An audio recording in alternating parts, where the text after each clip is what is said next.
करू बाळासंगे गोपाळांचा मेळा असं म्हणणाऱ्या संतांची संतभूमी, जुलमी जातीयवादांच्या विरोधात दंड थोपून बंड पुकारणारा महामानव राष्ट्रपिता महात्मा ज्योतिबा फुले, चतुर्वर्ण व्यवस्थेचा चेंदा मेंदा करणारे लोक कल्याणकारी राजर्षी छत्रपती शाहू महाराज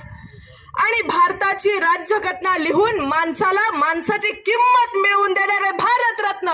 डॉक्टर बाबासाहेब आंबेडकर,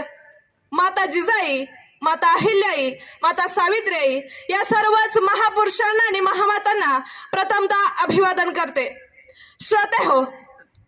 ज्यावेळी या भूमीमध्ये धर्म अधर्माचा मुखवटा एक होऊ लागला होता, पाप पुण्याचं व्यापारीकरण सुरू झालं होतं, अनेक वर्षांपासून चतुर्वर्ण व्यवस्थेखाली समाज पूर्णपणे दबला गेलेला होता. चार वर्णांमधनं